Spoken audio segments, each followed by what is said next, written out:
My name is Elizabeth Talbot, better known as Bess of Hardwick or the Countess of Shrewsbury. I have outlived 3 former husbands, and I am considered to be a very wealthy and powerful woman. But wealth and power do not come without a struggle. I had to fight in the courts to achieve what was rightfully mine. For a woman alone, widowed 3 times, it can be dangerous in a man's world. But I am skillful in managing business and property, owning ironworks, coal mines, glassworks, and I also spent several years at court as lady-in-waiting to Queen Elizabeth herself. Welcome to my home, Sheffield Manor Lodge, the year 1568, and I have just married George Talbot, the 6th Earl of Shrewsbury. His position, power, and title made him irresistible. I thought him a good, kind, courteous man. My new home has guest lodgings, where huge fireplaces heat substantial rooms which can be suitable for visiting royalty, and a great hall where lavish banquets are held for the Earl and his guests during the hunting season. My job is to keep the account books, and I buy beautiful fabrics and fine furniture. I also employ the finest tapestry workers in the north of England, for I believe tapestry and embroidery are essential to give a sense of warmth, wealth, and status. It is now just a year since my marriage, and I am honoured when told that my husband will be the custodian of Mary, Queen of Scots. I believe we will have great credibility at court, and our children shall be much elevated by it. We will, of course, have to tread a careful path, for we are loyal to Queen Elizabeth.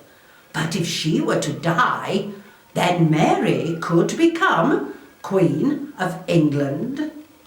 I find myself very busy with the arrangements for the accommodation of Mary and her household of over 40 persons, for although a prisoner, she has to be kept in the manner of a queen.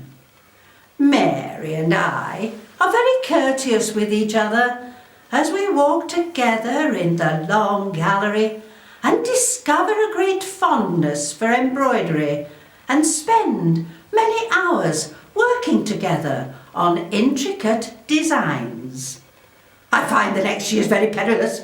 Queen Mary almost dies of a fever. My own dear Queen Elizabeth has had smallpox. George suffers with gout and has also had a slight stroke. I remove all my great tapestries to Chatsworth and Hardwick when the Earl and I separate. I will tell you later how that happens. It is now 1574, and my daughter Elizabeth, one of 6 surviving children born to Sir William Cavendish, husband number 2, marries Charles Stuart, the Earl of Lennox. He is the brother of Lord Darnley, Queen Mary's 2nd husband. They fall in love, but I do not get royal permission to marry, which, as the Lennox family do have a claim to the throne, is considered potentially treasonable. I am summoned to court. I am threatened with the Tower. But Queen Elizabeth pardons me. Nevertheless, it is a fortuitous marriage, producing my granddaughter, Arbella, who, as Charles Stuart has both royal Tudor and Stuart blood in his veins, now has an excellent claim to the English throne. Sadly, my daughter dies, but I become Arbella's guardian and bring her here to the manor, where Mary grows quite fond of her.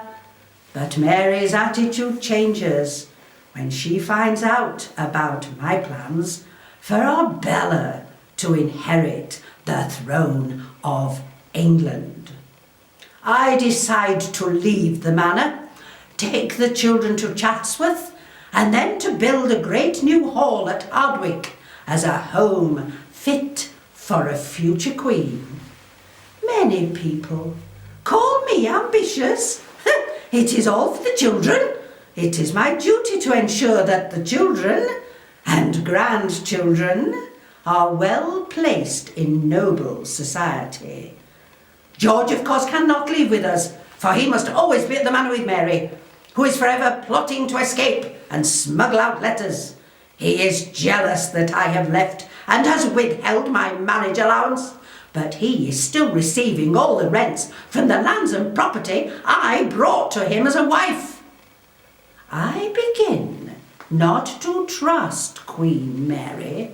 I think her manipulative, especially of my husband, who spends a great deal of time in her company. He has written to me, saying I have slandered him at court. That rumour did not start with me. Anyone seeing him with her can see how good they are together. She has written to Queen Elizabeth, saying that I am gossiping with her as to how my dear Elizabeth has promised to marry Lord Leicester, and of other secret affairs. It is now 1584, and Queen Elizabeth has just entered our custodianship. But by now, my marriage is over. 3 years later, and Mary Queen of Scots is executed. My husband has managed his affairs badly and is lavishing affection on his housekeeper, Eleanor Britton. She plays him for a fool. There can never have been a husband more forgetful of his obligations to his wife. 1590 sees the death of George Talbot, 6th Earl of Shrewsbury. I regain all my lands and property.